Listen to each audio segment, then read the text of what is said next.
This is the story of the baseball play-by-play announcer. This has, unfortunately, an element of death to it as well. Yeah. It's a minor league baseball player. He used a term in here. I knew I'd heard the term or the name, but I wasn't sure from where. A minor league baseball announcer Is it the Frontier League? The Frontier League. He's the announcer for the Tri-City Cats. Oh. And they were down in this game 2-1. And this baseball play-by-play announcer here doing minor league television starts telling the story of what a rough week he has had. And something happens to interrupt him. But I say that I got a call from my mom when I was leaving the stadium on Monday when we returned from home and returned from the workday that my uncle Charlie had died unexpectedly. That kind of news, obviously everybody has probably had to experience that at one point or another. It's definitely shocking. It sends you shocks down the spine. So I've been in and out of work all week. You probably don't know that because I'm still on the headset and have been every night this week. But I've been in and out of work all week. I've been late. Trying to do stuff at 3 in the morning to get caught up so I could be with family all week. Now, what's happening here is the batter's getting ready to step into the batter's box. He's telling this story of his uncle has passed, and he's a little off his game because he's been up late, funerals and so forth. And some may say that I know some people even in this organization have said I probably shouldn't be here at all, especially the last 3 days with the funerals. But I would argue that I need to be here, and this is going to take longer than I intended it to, but that's okay. Now the batter's in the box. Now they're starting the pitch. And he says, boy, I hope I don't get interrupted. I'm just going to give you the visuals and hope we don't get Nick Castellanos and somebody hits a home run to tie the game right now. Of course. It's a home run. My goodness. That's a home run right there. I'm just going to come back to it in a second. Grant Heyman has just tied the ball game. Oh, that's going to put a wrench in my whole thing. But I love it. Yeah. I needed this.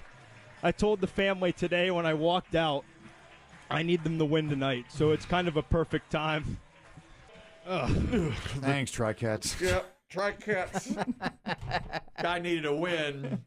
Uncle Charlie would push that ball into the deep right field. Yeah, he did. Oh, and there was a no-doubter, too. He turned on it. That was a home run. He said, and I don't know if you noticed the term. He said, I hope we don't get Nick Castellanos here. And I was like, where have I heard that name? Because that's not Kelly's a baseball man. I am. That's not the batter's name, Nick Castellanos. Not even close. No, what happened was last year when Marty Brenneman,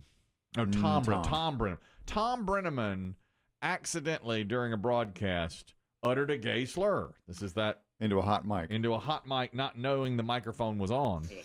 Capitals of the world. Reds Live, the pregame show presented. Yeah, he had just been told that the next road trip was going through San Francisco and Seattle. Capitals of the world. Reds Live, the pregame show presented by He's a Reds man. So not for long. No. They fired him the next day, and later in that game, just a couple innings later, he got the word, you were on a hot mic when you said that gay slur about San Francisco and Seattle. So he had to apologize, and Nick Castellanos was at bat at the plate. I made a comment earlier tonight that I guess went out over the air that I am deeply ashamed of.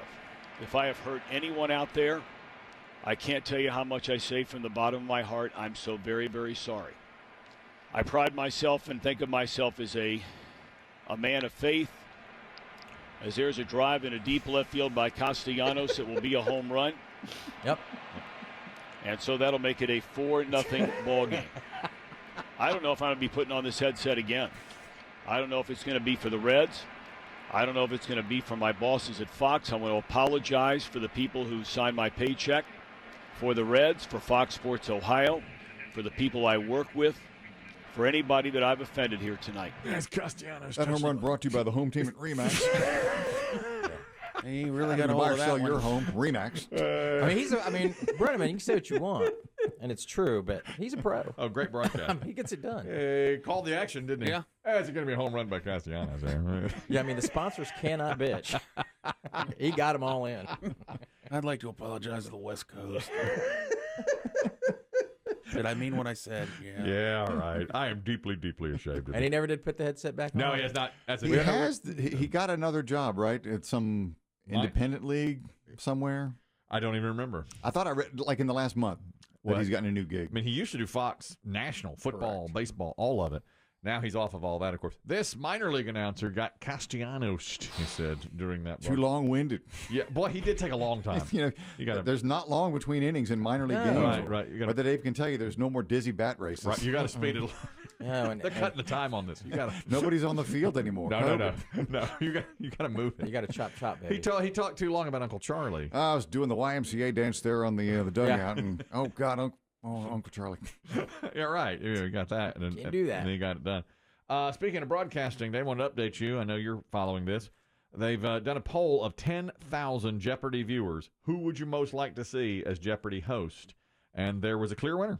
Of the 10 people that have filled in so far, there is a clear winner, and that is Ken Jennings, who was the first. The first to host. He was really good. He really was. Remember when he did it the first week, I said, you can hire him right now. You can hire him right now if you want to me. He's good. He's smooth. And he knows the answers. He does. For questions, whichever the case That's may a real be. advantage. Yeah, I mean, he knows it before it pops up. Plus, he's already done the research, in the back room there. The only thing about him is that he doesn't have... He didn't have that game show feel. And he doesn't have that... He has kind of a high-pitched voice. His voice a little different. a little whiny. Your thoughts on it, Biggie? I still like the guy that was the producer. I love him. Second place finisher, Mike Richards. Yeah, Mike Richards. He just has the total package of game show host look, sound. He does. And he knows the game. Swears he doesn't want it, or at the time he did, so who knows? I don't know. Third place went to LeVar Burton, who, by his own admission, was very nervous, but people seem to love him just because they love him. Look, I've argued with friends about this. I didn't think he did a good job at all, and I love LeVar Burton. Yeah. It's a strange argument. Well, I got a text that said, I love LeVar Burton on Jeopardy, and I said, I do not. Just like that. Bam.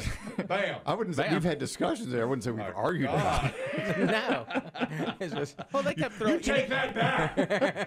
Well, the argument was, they said, look, Reading Rainbow. I said, well, this ain't Stop Reading saying Rainbow. Reading Rainbow. Stop reading hey, Rainbow. guys, this ain't Reading You're Rainbow. holding on to some nostalgia. Yeah. But if you didn't know, if you didn't have some, nostalgia reason to like LeVar Burton, you just saw him hosting Jeopardy. Nervous.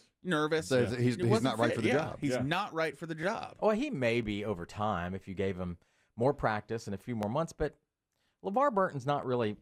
I like him. I think he's a good guy, and I'm sure he would do great, but he's just too old. He's out of that. He's a little too older. I think you need somebody that's got a little bit younger. You need to bring somebody in that's a little fresher. Here's the rest of the top 10 now. Jennings, Richards, LeVar Burton. Mayim Bialik was number 4. She was very did high well. rated. Yeah, people She's loved really, her. really smart. She is, but she's an actress. She may know a lot of those answers. I'm sure she does, but she doesn't want that gig. Probably not. This is a work day. When you talk about Jeopardy and hosting, that's work. Well, here's a guy that does want the job. He wants to do a little moonlighting. Aaron Rodgers, number 5. He wants the job. No, I don't think he does. I do. I think has he been public about wanting him? I think he was just dancing with the Packers. Oh, really? You don't think? do. He said he could do it even playing football, right? Because they shoot it, on his schedule. Basically, you can shoot the whole thing in the summer if you want Jeopardy and the NFL and the Packers wouldn't want that. They don't want him going here and there. They both want him completely and totally to be their own. His whole deal with the Packers, though, is it's built around him leaving after this season. After one season. And then he has made it clear already he wants to go to the West Coast. Yeah, so he could do it for one season and then be done. Exactly. Then after that, it's Katie Couric, Anderson Cooper, my guy, Oz, Dr. Oz. Dang. Ugh. Where's Buzzy or Bippy or whatever his name is? Not in the top 10. Really? I liked him. I thought he was good. I did too.